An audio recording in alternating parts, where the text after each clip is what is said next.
Juicystar07, I watched your video, and because I have already watched Confessions of a Beauty Guru from Megan Hart's Makeup, I actually wrote down the questions from her video, and I answered most of them, and I sent them to her. However, because I went ahead and also watched your video, I'm going to respond to some of the things you actually said in your video. And not only that, but I actually read the comments that were left underneath your video, and I'm going to go ahead and respond to some of them as well.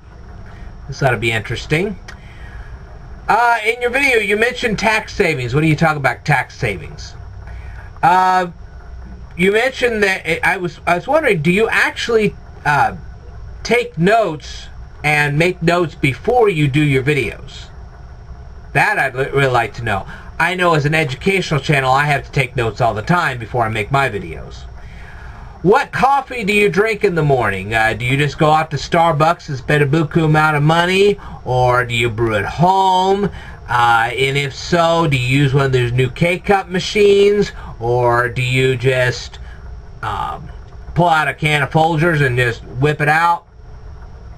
Just kind of like to know that. Now, when it comes to washcloths and dishcloths and towels, believe me, there's a lot of things that factor into buying stuff like that. So, and you say, well, what is that? Well, you have to make sure that the cloth you're using is strong, but yet when it comes to washcloths and towels, okay, they also have to be pretty dang soft. You don't want to have your skin rubbed by a piece of fabric. I can tell you that right now. You know, if you already have dry skin and you already have sensitive skin, you don't want it ripped apart by a rough washcloth or bath towel. So my question to you is, what kind of bath towels do you have? And are they strong yet soft? Might make a big difference when you step out of the shower, I can tell you that. Why would people bully you because you're recording videos? That I'd like to know.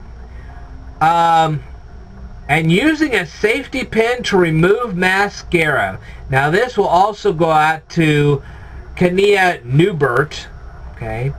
And it's because she was talking about using toothpicks. Well, first of all, using a safety pin.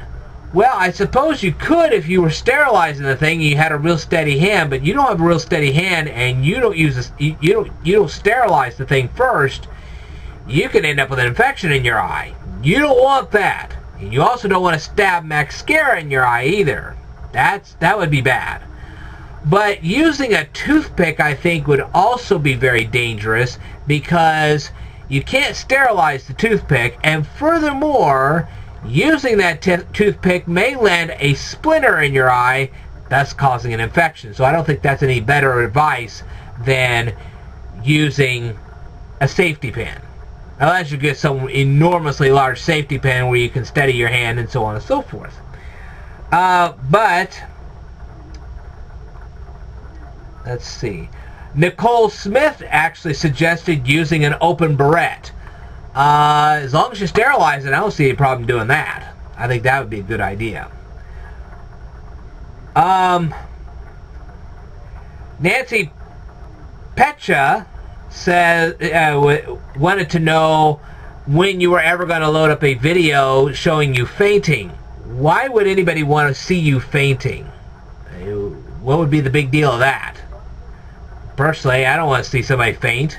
That'd be bad.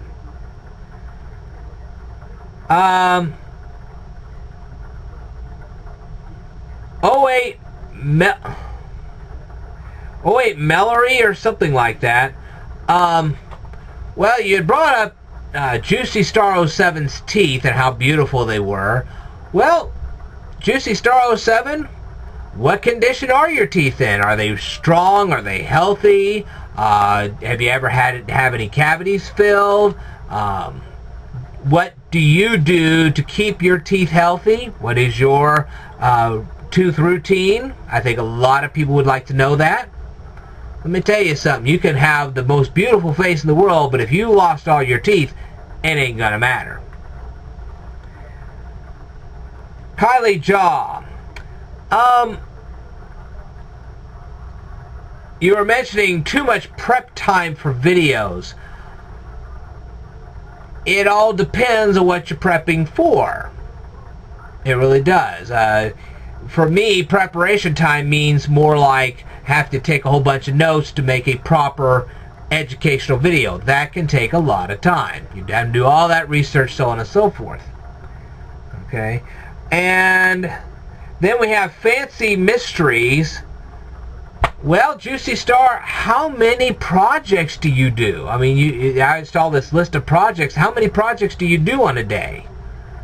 I mean, do you feel overwhelmed when you do all those projects? That would be overwhelming to me. I think when you're young, you don't think about how overwhelming having a whole bunch of projects can be. But when you get to be my age, it can be very overwhelming. You really want to start slowing down a bit. So don't overexert yourself. It's not worth it. Trust me. Anyway, I wish I had more to say. As I was reading through a lot of the comments, it was, I like Juicy Star, I like Juicy Star. Well, that's fine, but you're not giving any real big-time feedback either. So I was just kind of hoping for more interesting comments as far as that's concerned. But I did notice that everybody was talking about the clock in the background. I would like to know who made the clock. Does the clock actually work? And does it glow in the dark? You know, does the clock absorb rays by day and then glow in the dark at night so that you can actually see? Does it have an alarm on it? Kind of want to know that. I also saw a lamp in the background. I'd like to know how much electricity the lamp uses to power it up, what kind of light bulb the lamp uses, so on and so forth.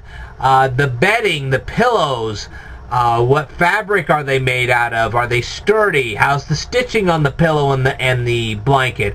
If it's not a good stitch, it's not going to hold together very long, and then it won't look too pretty on your bed. How washable is your bedding, and how washable is the pillow? Okay, I mean, do you have to dry clean those things, or can you just put them in a regular washing machine? That's a very interesting question. So, and why did you choose the paint that you have on your walls? The bed frame itself, I saw that bed in the background. The bed frame, how sturdy is it? Is it made out of wood? Is it made out of metal? Love to know all that. And the shirt you were wearing in the video, do you like that particular style? How's the stitching on it? Does it have a good stitch on there to hold together nice? Or do you just suddenly throw it in the washing machine, the next time you pull it out of the wash, it just falls apart? And how resistant is your shirt to stains? I think that's a very good question. So, just a lot of things to think about. Anyway, I will tell you more in a future video, so stay tuned.